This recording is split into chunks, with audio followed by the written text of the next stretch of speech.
Buenos días a todos. Agradezco al festival la invitación a Chile, aquí a Valparaíso.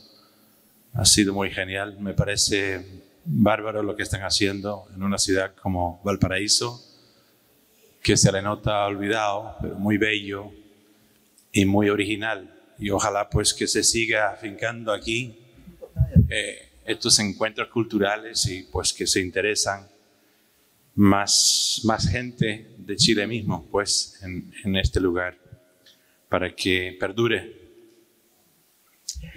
No me refería particularmente a la iglesia como tal, sino que a la ciudad misma, en fin. Y ojo, yo no soy anticlerical. En fin, van a ver.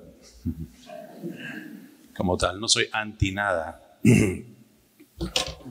Hace 30 años estaba reflexionando esta mañana. Un día como hoy, hace 30 años, a mí me quisieron lapidar hasta la muerte en Gaza, un grupo de creyentes musulmanes, y me salvé por un pelo. Les cuento rápidamente las circunstancias. Era una época en que el yihadismo, como lo conocemos hoy en día, no es que no había existido antes, pero estaba todavía el Medio Oriente en manos de los radicales, lo que se solían llamar los extremistas de la época. Eran casi todos guerrilleros seculares. Eran más bien imbuidos de nociones propios del marxismo y de los nacionalismos del siglo XX. Y estaban peleando en el caso de Gaza y Cisjordania en contra del Estado israelí para su país. Pero justamente en esa época también empezaba a surgir una efervescencia religiosa entre la juventud de Gaza, y yo me encontré allá en un plan de estudio. Yo soy periodista. En esa época yo estaba incursionando en los ámbitos guerrilleros del mundo, insurgentes. Las culturas insurgentes era lo que me interesaba. Entonces yo hice amigos, amistades, y me iba entre el Estado israelí y Gaza y Cisjordania, sobre todo Gaza, la más pobre, un poco la cara casi de la Edad Media, ¿no?, del mundo palestino, sobre todo en esa época, en donde la gente vivía en campamentos refugiados, ya hecho barriadas después de, en ese momento, 30 años de creación. Gente desplazada de Israel como tal. Y yo anduve entre la juventud de Gaza y venían de un abanico de movimientos, todos clandestinos, que en ese momento estaban dedicados a un alzamiento en contra de, su ocupación, pero con una política de que no fuera mortífero, o sea, piedras, tiraban piedras, respondían a autoridades propias, caudillescas, entre ellos Yasir Arafat y otros, que les limitaban la utilización de la fuerza. Y yo llegué a sentir mucha confianza en ir y venir a un campamento en particular que se llama Burej. Y me quedé en la casa de varios de ellos, y lo que más me gustaba y me parecía interesante era entrar en discusiones, muchas veces nocturnas, con los más religiosos que empezaban a surgir. Y me di cuenta que era todo un planteamiento de disonancia cognitiva entre lo que, como ellos empezaban a ver el mundo y como lo veía yo, pero éramos amigos. Y en eso yo pasaba de la casa de un chico que era ya bastante religioso, convirtiéndose en predicador eventualmente de Hamas, un grupo radical islamista, y otro que era de Fatah, del grupo secular tradicional revolucionario palestino. Y un día, y pensé que todo el mundo me conocía en esa población, que tenía unos 20.000 habitantes. Yo había ido bastantes veces y me sentía bastante seguro. De pronto estábamos visitando la casa de unos amigos del Fatah, Mahmoud se llamaba, y empezamos a oír las ululaciones de las mujeres, que es cuando las mujeres árabes alzan las voces y hacen ese sonido casi como, bueno, te eriza, o sea, te eriza, y el efecto en los chicos, en los jóvenes hombres, es de hacerlos casi enloquecer. Es un llamado a las armas muy visceral, muy tradicional, y empezamos a escuchar esos gritos, y yo estaba con un grupo y todos fuimos a correr hacia los gritos. Las mujeres estaban paradas en los portales de sus casas ululando y nos hacían señas a dónde ir.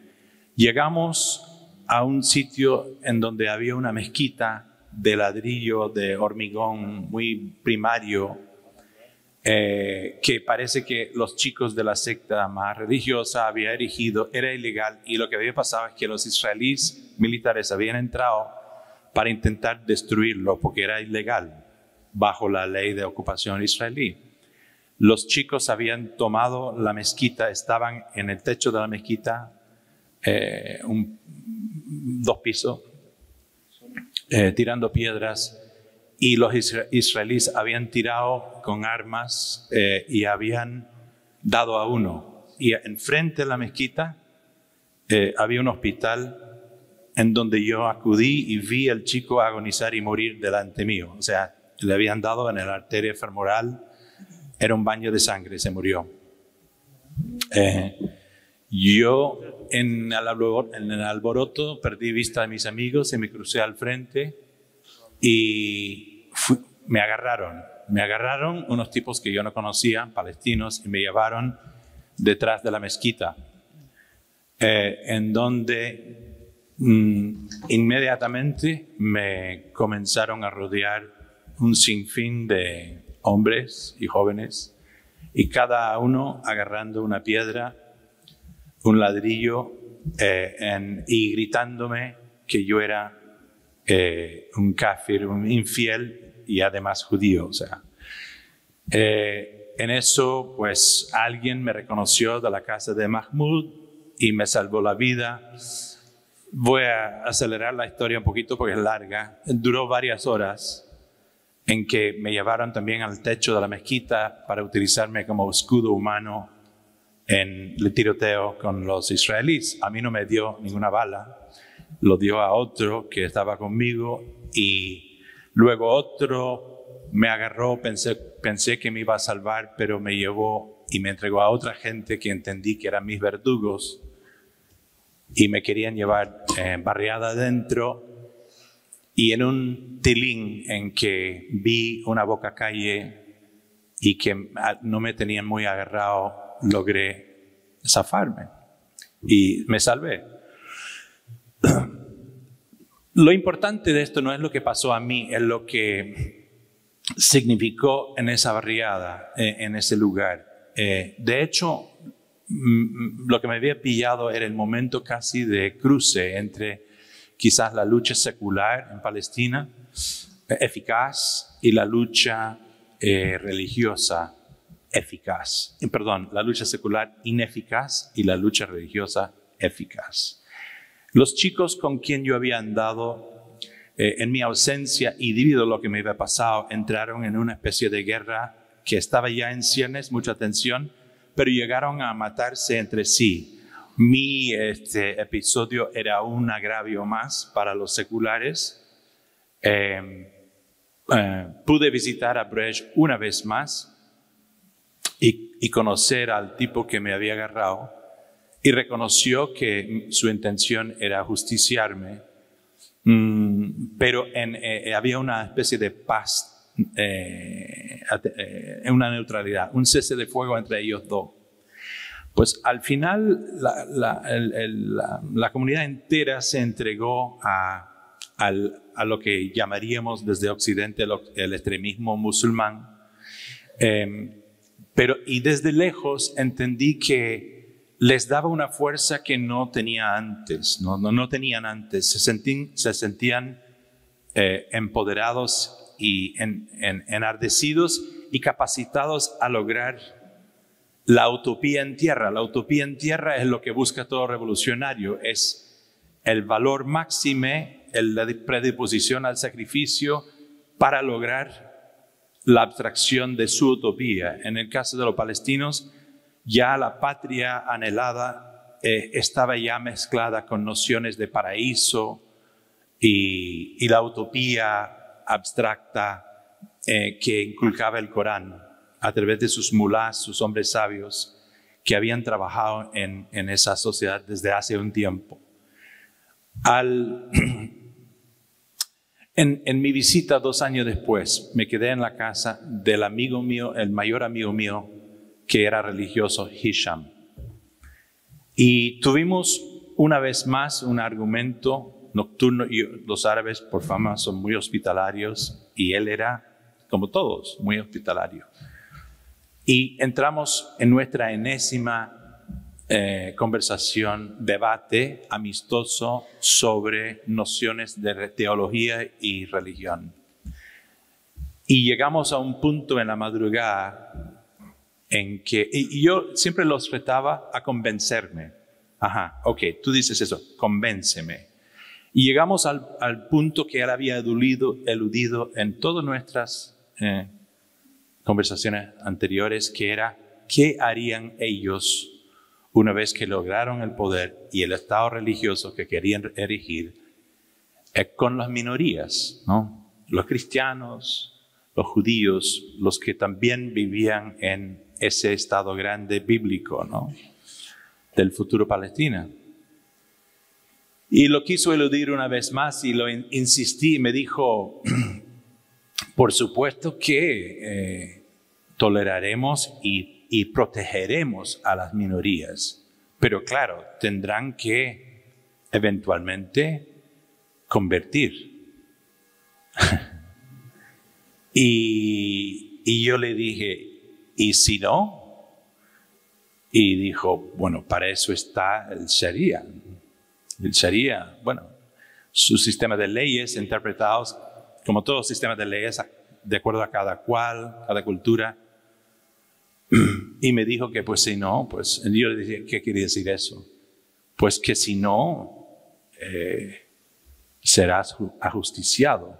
Y en ese momento me di cuenta que él era mi enemigo y que yo era su enemigo. Y por primera vez, un amigo se convirtió en un enemigo mortal. Y yo sabía, y los dos sabíamos, que lo que me acaba de decir significaba que en un día de esas, él me ajusticiaría. Y yo, entendiendo eso, entendí que yo también lo tendría que matar antes que eso sucediera.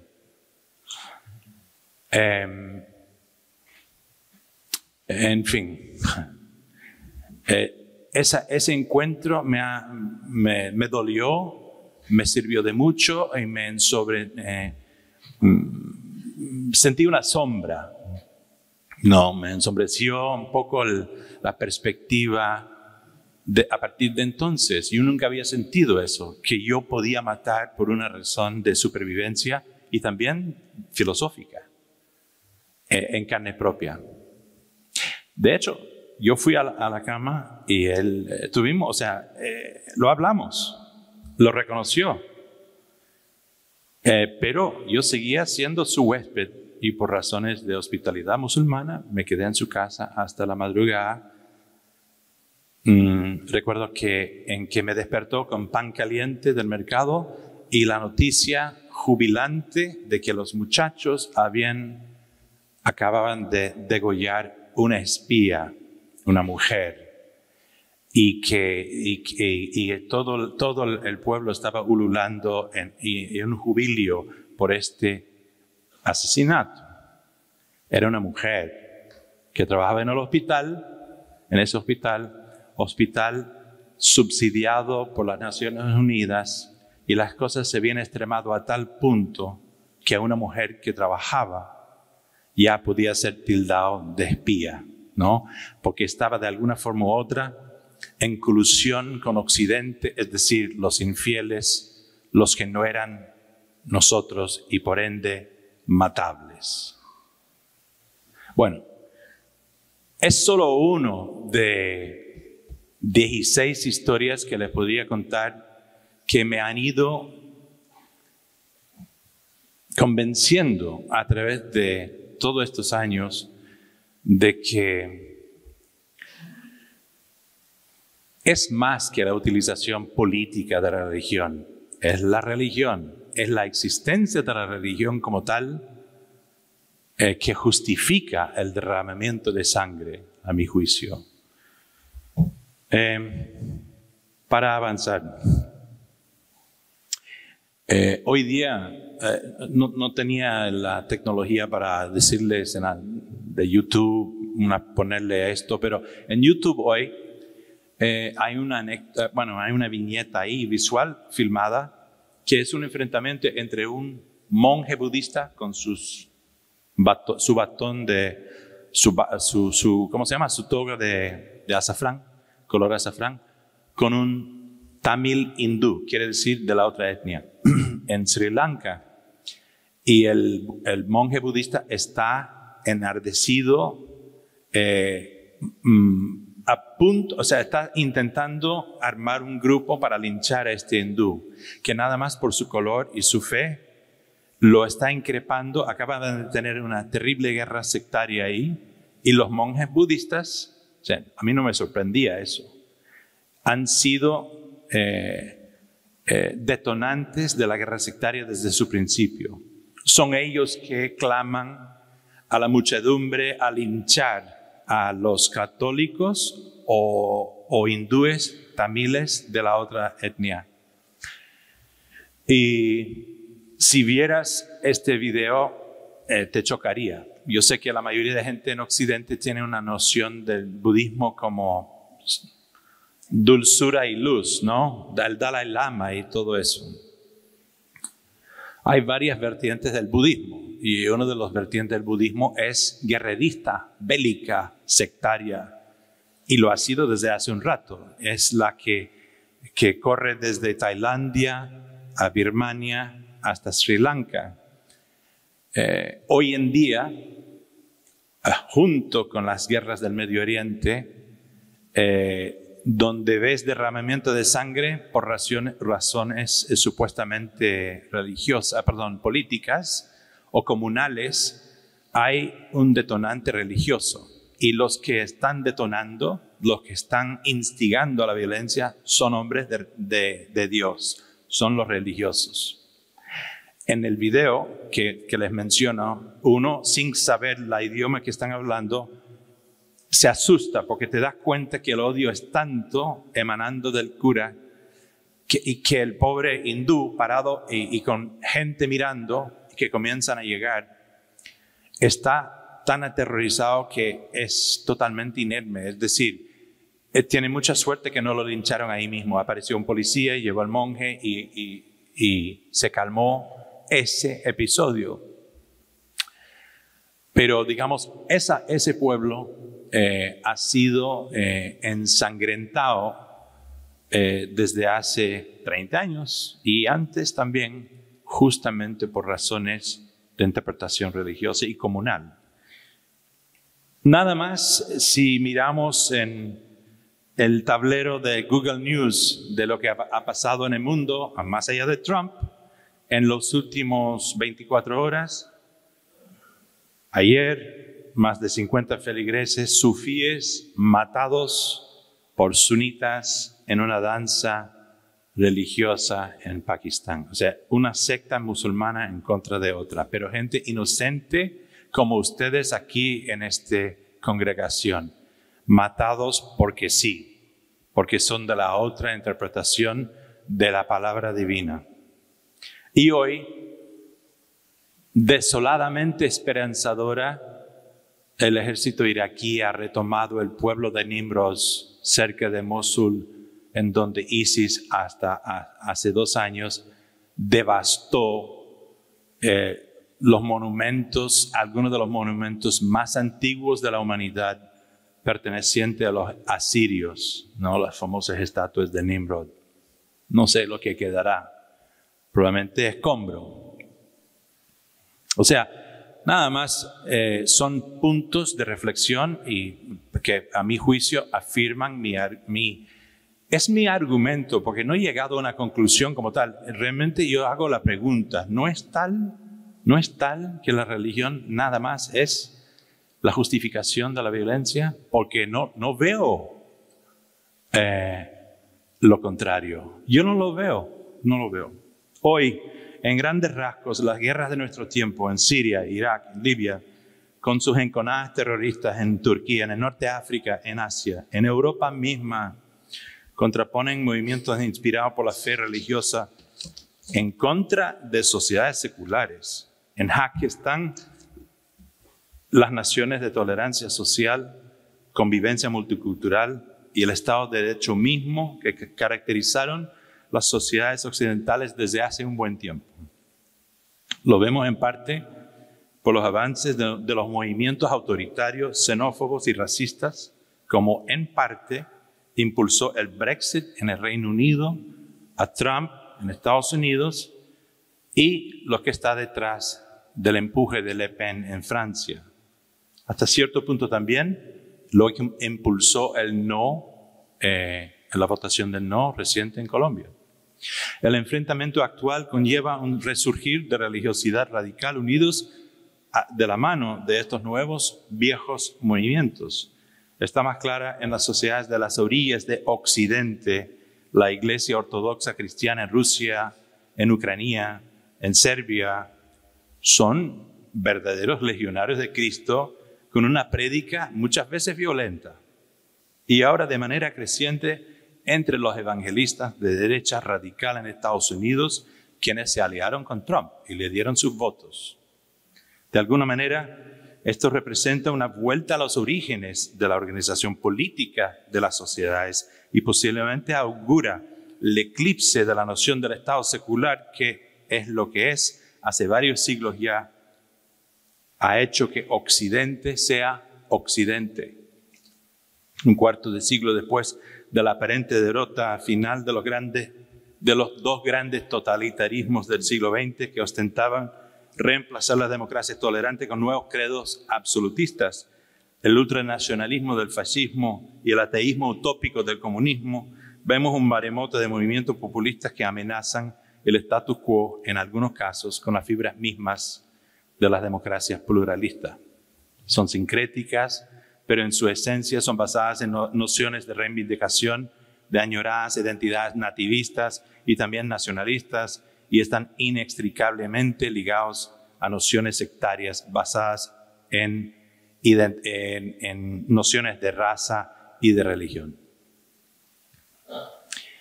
Otra historia.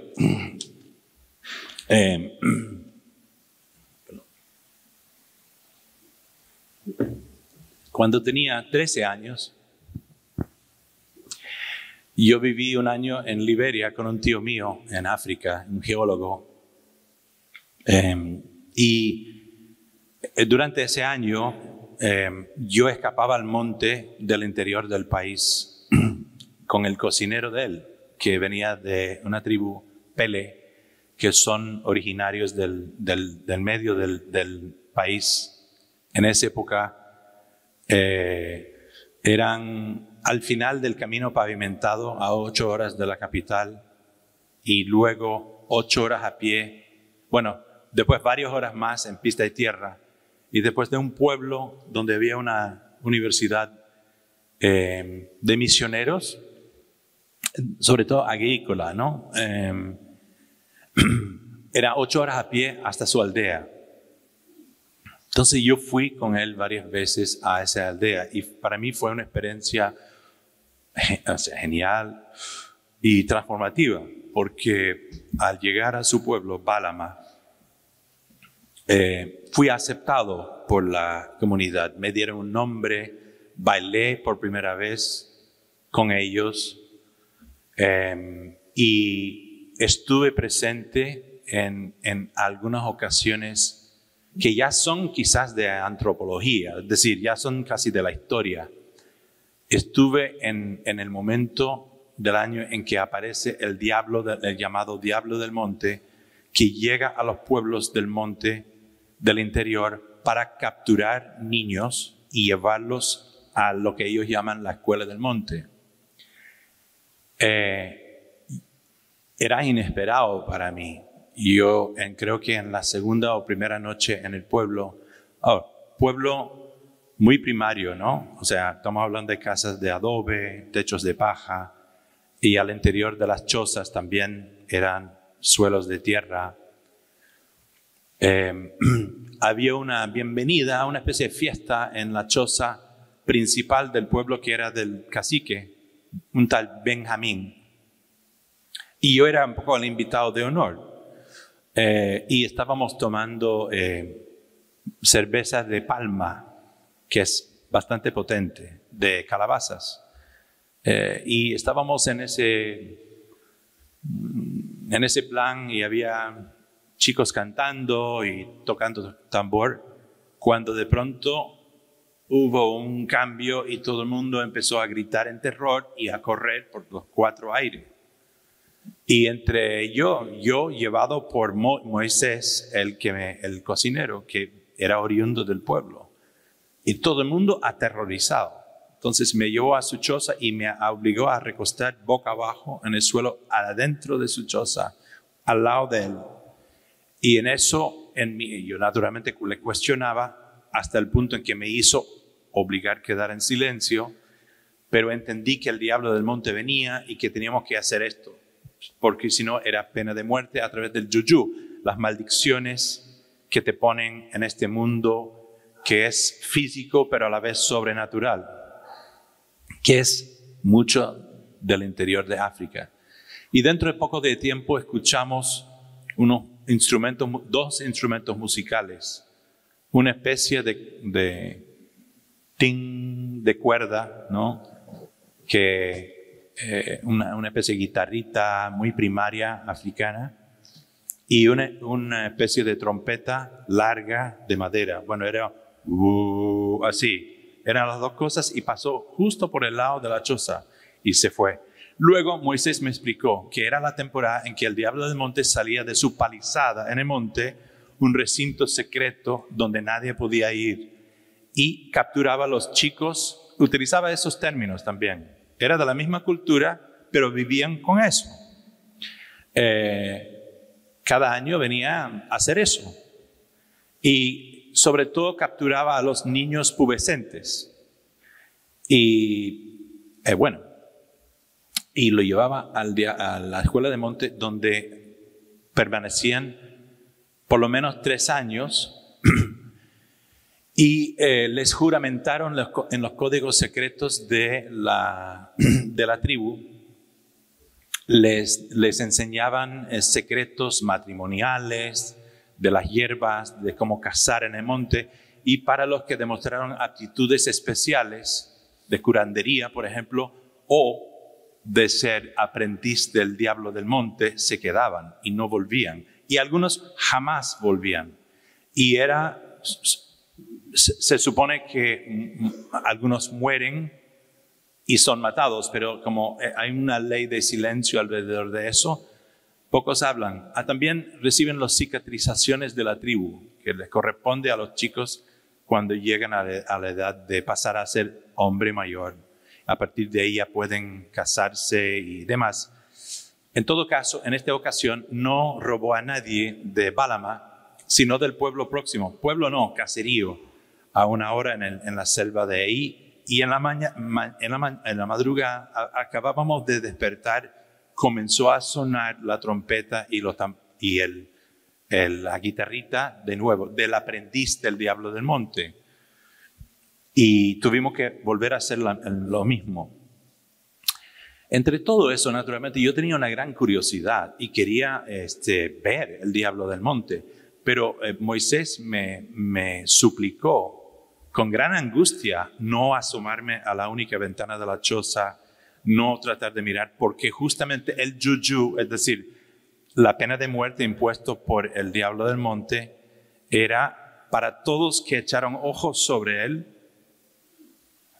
Únicamente viejos mayores de 80 años y ciegos podían estar afuera en la noche que pasaba, es decir, nadie se atrevía. Bueno, pasó y supimos que había robado 3 niños de la próxima comunidad y se fue.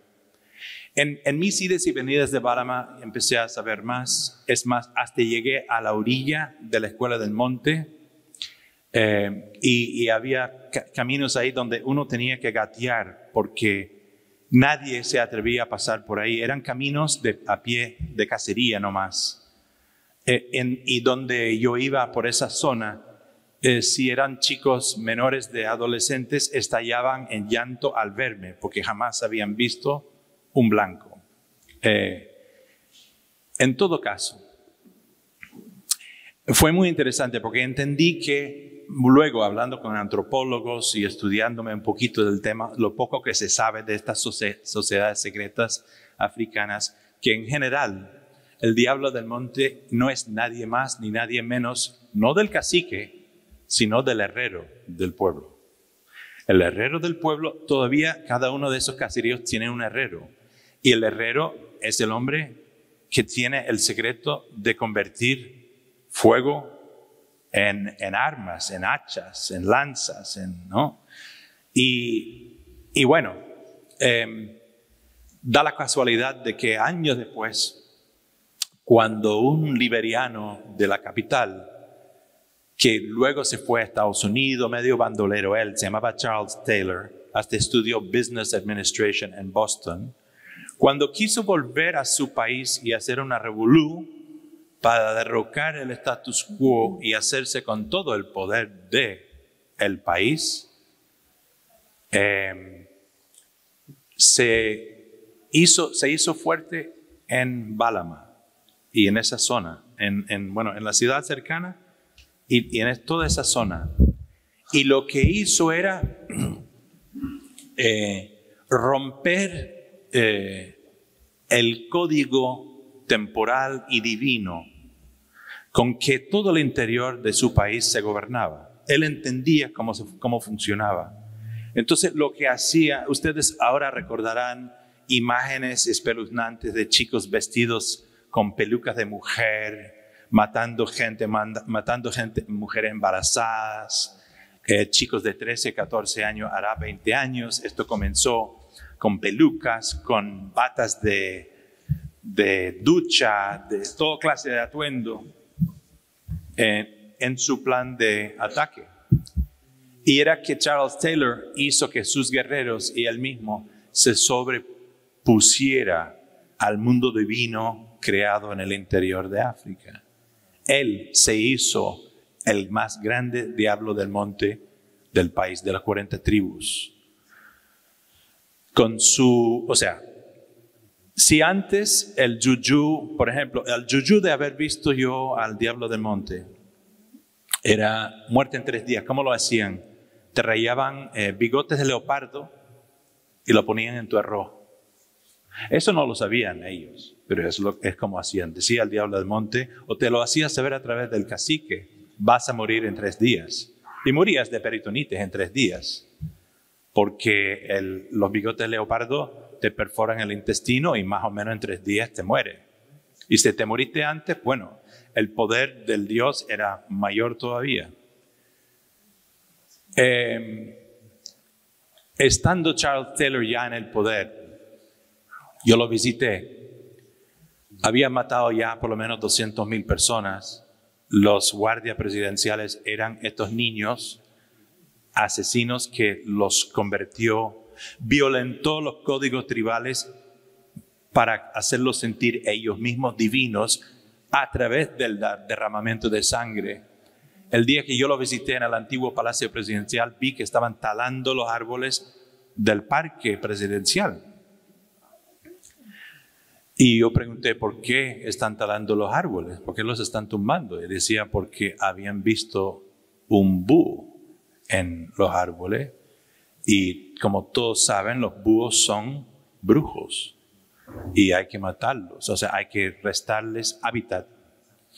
Dentro del Palacio Presidencial era un lugar tétrico, lleno de, nada de luz, lleno de estos niños asesinos borrachos y drogados. Y llegué donde él estaba en un trono y andaba una especie de palo de madera tallada roja.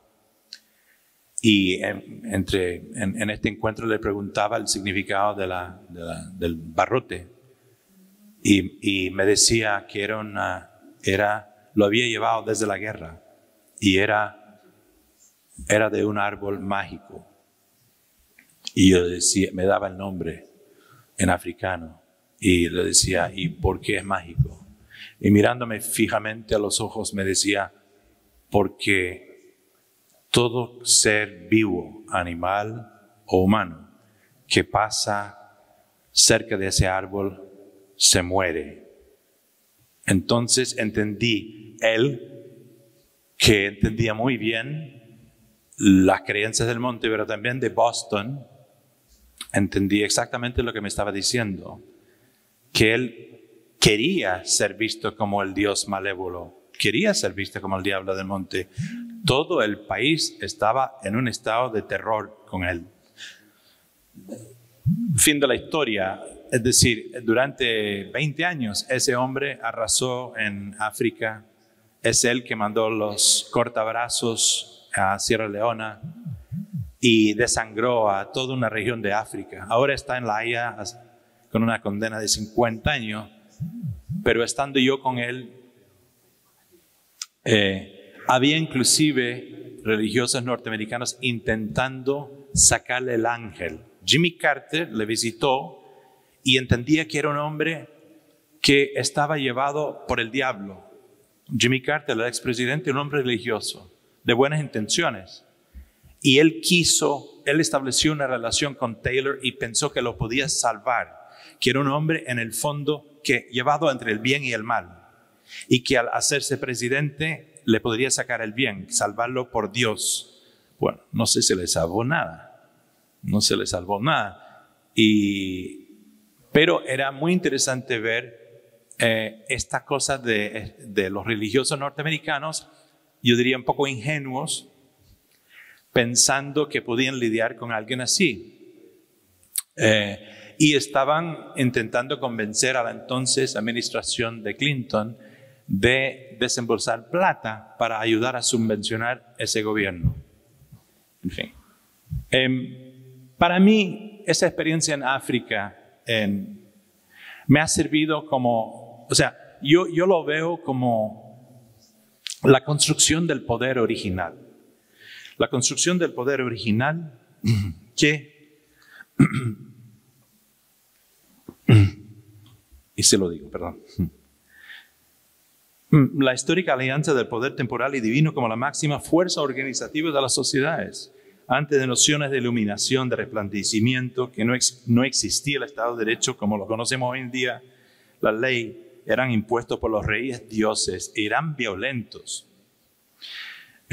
La sociedad tribal está organizada con fe ciega en lo sobrenatural, y el poder está en las manos de hombres que comparten secretos del mundo divino.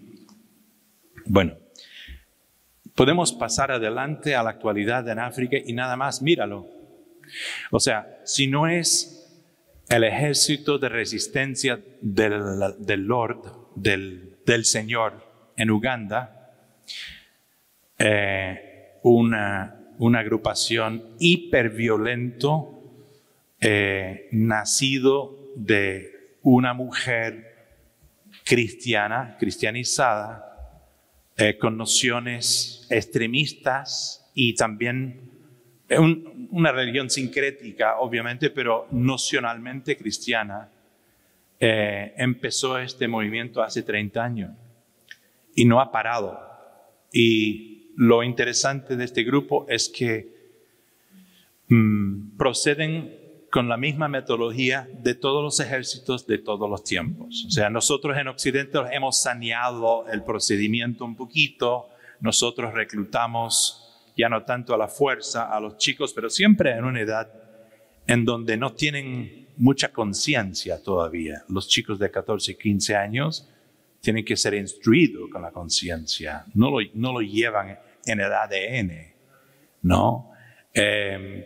Los violentas lo haces parte de una nueva familia ya con uniforme y los entrenas para salir a matar y a defender las nociones de patria, la Santa Trinidad, Dios, patria, la reina, lo que sea, de acuerdo a cada país. Pero siempre hay una dimensión eclesiástica y espiritual. En el caso de Lord's Resistance Army, el ejército divino de resistencia del Señor, el procedimiento es siempre igual. Llegan a una aldea, raptan los chicos, llevan 3, digamos, marcha forzosa en el monte para escapar. A las 2-3 horas paran y obligan, o esa noche, obligan a 2 de matar al tercero, a golpes generalmente.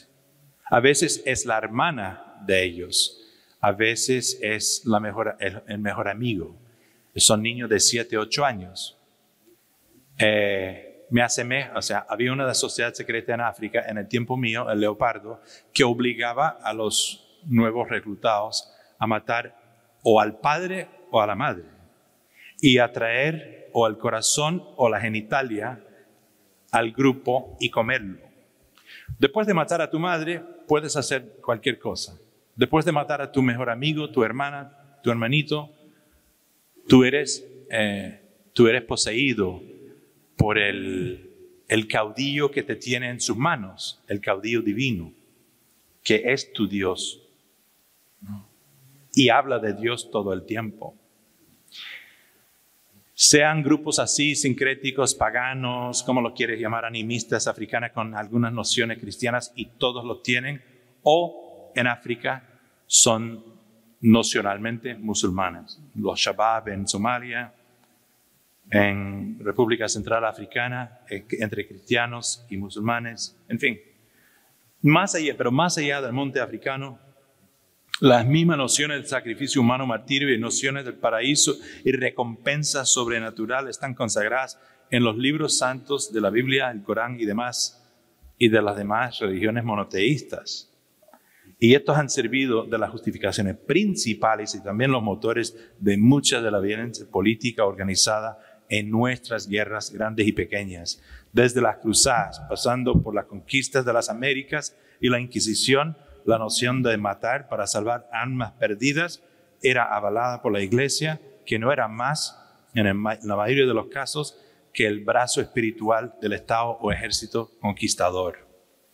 Los capellanes militares argentinos, quienes en los años 70 y 80 ofrecieron oraciones para los montoneros capturados, drogados y desnudados que estaban a punto de ser llevados en aviones y ser tirados a su muerte en alta mar, no son sino la continuación de lo anterior, un ofrecimiento de clemencia, perdón y legitimización del asesinato organizado por parte de figuras religiosas.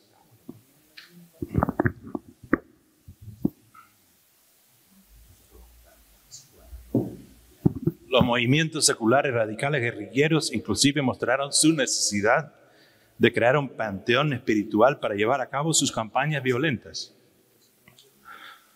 Donde había una ostentación del ateísmo, intuitivamente crearon mundos ideológicos arropados por la fe, prácticamente sucesores de las instituciones religiosas que habían aborrecido y decían buscar suplantar con el humanismo. Con su juramento de buscar nutrir la tierra con su sangre para servir de abono a nuevos revolucionarios, el Che Guevara no hizo más que resucitar las nociones espirituales enquistadas en la sociedad por siglos de prédica y ejercicio del poder por parte de la Iglesia Católica en América Latina. En el año 89, yo pasé como 2 semanas con un grupo de chicos salvadoreños en las montañas de su provincia de Chalatenango, colindante con Honduras y Guatemala. La agrupación guerrillera se llamaba las FPL, las Fuerzas Populares de Liberación, marxista. Y fue muy interesante porque anduve con unos chicos de 14 y 15 años a 16, que eran la segunda generación de guerrilleros. Perdón, año 90. Y el que los llevaba era una especie de hermano mayor, treintón, Se movían, eran como guerrilleros, pero todavía aprendiendo el oficio, ¿no? Y en todos los casos eran huérfanos o hijos criados en campamentos refugiados de desplazados salvadoreños en Honduras. Y venían, o sea, al llegar a menstruar las chicas y a tener los primeros pelitos, los chicos habían conseguido entrar en la agrupación guerrillera. Querían vengar la muerte de sus padres, de sus abuelos. Había pasado la etapa de masacres, tremendos masacres, en que muchos campesinos habían sido diezmados por el ejército en los años 80, y estos chicos se habían creado en situaciones de campamentos refugiados, pero siempre con la organización guerrillera de alguna forma u otra, como la autoridad clandestina organizativa.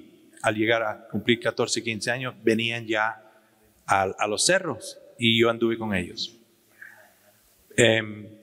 Y fue muy interesante porque eran seculares, ostentaban una especie de marxismo primario, ¿no? Bastante primario.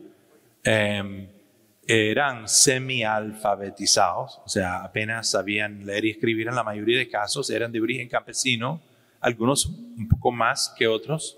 Eran adolescentes además con todas sus hormonas explotando, enamorándose y todas esas cosas. Entonces era una especie de andar, y con Camilo, el que era como su líder, era un poco como andar con un líder de Boy Scouts o algo así, pero con estos aspectos adicionales. Predicaban una especie de humanismo, pero había una noción de venganza necesaria también y justificación por su presencia en la guerra ahí, muy patente, innegable. El Estado no los había protegido, el Estado había matado a sus padres, el Estado los desconocía y ellos, su presencia como guerrilleros en el suelo salvadoreño era una reivindicación de las injusticias que el Estado había visitado a sus familias y a sus sociedades. Había una chica, y esto es el punto de la anécdota, que tenía 16 años y que en una conversación que tuvimos me explicaba algo más de su familia. Venía de la capital. Sus padres también eran guerrilleros, pero en la clandestinidad urbana, me parece a mí. Y el papá de ella la mandaba cartas a través de correos clandestinos que le llegaban, todavía en papel, ¿no? En esa época. Y comenzamos a hablar del Che. Más bien, yo le decía, ¿y qué dice tu papá a ti? Y me dice que sea como el Che, que no olvides del sacrificio que hizo el Che por nosotros, que tienes que ser como el Che. Y ella, cuando hablaba del Che, susurraba como una niña en una iglesia. Es decir, su voz cambió. Habló de él como una figura amada, religiosa. Era un santo para ella. Y además había algo de, como yo creo que suele suceder, tanto en jóvenes como de ambos sexos, en un momento de ese tránsito adolescentil, una atracción que va más allá de lo espiritual, también a la figura muerta, ¿no? Muy interesante. Y a partir de ahí fue otro momento para mí, un poco de abreojos, en que me di cuenta y me comencé a interesar muchísimo en la figura del Che Guevara a partir de ese momento, en realidad. Porque me di cuenta que era una especie de encarnación, un santo secular para un mundo secular, o que ostentaba el ateísmo y la secularidad radical. El actual ejército guerrillero colombiano, ELN, hasta la FARC, la más famosa, el Ejército de Liberación Nacional, es legado de estas mismas nociones, inspirado en la teología de la liberación, el esquismo cristiano del marxismo, y fue conducido en su primer momento por un cura, Camilo Torres, y después por muchos años por un cura español. Con la misma invocación a Dios, muchos de los soldados y los paramilitares anticomunistas que han combatido a estos con tanto fervor y crueldad han ostentado también ser algo así como los soldados de Dios combatiendo a los legionarios del anticristo, Satanás.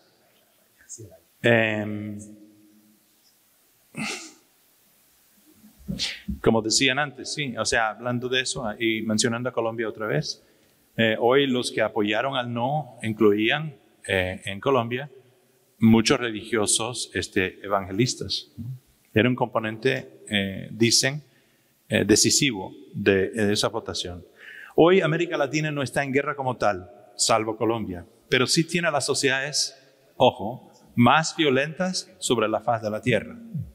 Fuera de las guerras del Medio Oriente, donde hay sí guerras abiertamente políticas o religiosas. Y en casi todas el factor fe y religión está presente. A los humildes e inocentes su fe les da alivio temporal y a los violentos les da sus justificaciones. Desde el culto de la Santa Muerte en México hasta los santos ladrones en Caracas, en las barriadas de Caracas, y las iglesias de predicadores populares muy extendidos entre los narcos y los pandilleros de Río de Janeiro, es la noción de Dios que da perdón y también justifica la muerte violenta. Hace pocos años yo he andado con esta gente. Hay uno que era una especie de gangster, preacher man, gangster en Caracas, que llegué a conocer, llamado el Niño Daza. Era el jefe de un grupo violento que había hecho una invasión a un rascacielos en Caracas y él se había convertido, era un ampón, era un gángster. Había pasado toda la vida o en la cárcel o en la calle, pero no conocía otra cosa que el crimen. En el momento que yo lo visité, era todavía un ampón, porque era su pandilla que había invadido y era la fuerza del edificio ante la falta de Estado de Derecho y el vacío del poder que era Venezuela en ese momento y todavía. Pero ostentaba ser cercano a Dios, quería hacerlo. Apenas podía leer, pero varias veces por semana se ponía en un estrado como esta, en una especie de iglesia que había armado en el primer piso del edificio y daba sermones a gritos. Y claro, con alguien que tocaba guitarra y la mayoría de sus discípulos, los que venían a escucharle, eran otros maleantes y sus mujeres. Yo era el único que no era un maleante en la mayoría de sus sermones. Duraban 3 horas, era insoportable, pero yo lo hice como un experimento de paciencia y también de aprendizaje. Y él apenas entendía lo que estaba leyendo y lo hacía todo a gritos, que entendí que también creaba esta cosa propia de todas las religiones, es el tránsito a la hipnosis, ¿no? Las oraciones que te ponen en un trance que te hace más susceptible a la palabra, entre comillas, de Dios o de quien sea que te está predicando. Y en el caso de ellos daba algo de pena, porque en el fondo eran muchachos que nunca habían conocido otra vida, nunca habían conocido la mano misericordia del Estado, nunca habían sentido algo tierno, humanismo, o sea, las nociones humanistas simplemente no los había tocado jamás, y estaban dentro de su ceguera intentando hacer un simulacro de lo que concebían que podía traerles resplandecimiento y salvación. Lo vi algo parecido en Río de Janeiro también.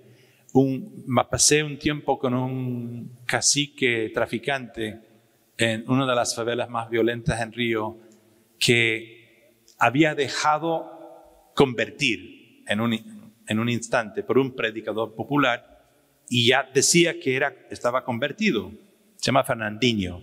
Ese muchacho Fernandinho se había caracterizado en su violencia por decapitar a gente. Entonces, cuando se convirtió, cuando dejó que Dios le entrara, prometió no decapitar gente más. Y en varias conversaciones sucesivas con el pastor Sidney, también expresó él, hizo varios juramentos más de ya no hacer asaltos a carros fuera de la favela, no sé qué, no sé cuánto. Seguían traficando cocaína, eso sí, y varias cosas más, pero ya no iban a matar ni hacer asaltos a los carros de la gente afuera. Y se había tatuajeado de Jesucristo por todos lados. Y la favela entera, bajo sus órdenes, estaba totalmente grafiteado como Valparaíso, pero con cosas religiosas. Duró 3 meses. Cuando yo llegué, había roto el juramento porque había matado a 3 chivatos. No los había decapitado, sino los había degollado. Y cual me recibió en honor al pastor, aunque ya no estaban hablando, estaban molestos con él. Y era un traficante abierto, era un poder violento, todo lo que tú quieres, y no me habló en ningún momento de Dios, francamente. Pero estaba totalmente tatuajeado de Jesucristo. Pero entendí que ellos también utilizaban esto como una manera de buscar un escudo espiritual a lo que ellos ya entendían que era un comportamiento malo. Había mujeres también dentro del movimiento y todos sin excepción me decían, yo no quiero que mi hija ya 13 años o mi hijo de 12 pasa por lo que he pasado yo. Y iban a estas iglesias populares en aras de buscar alguna absolución, o al menos disimularlo. Fue muy interesante este instinto ciego de poder pertenecer a la sociedad, lo que llaman ellos del asfalto, más allá de su tugurio, a través de un comportamiento distinto en que ellos hablaban al menos de ese panteón espiritual. En conclusión, yo pregunto si es que la religión no es una función de la violencia. En su esencia, si no existe debido a la necesidad del hombre a sacralizar la violencia que a su vez es el principal instrumento del poder político. Muchas gracias.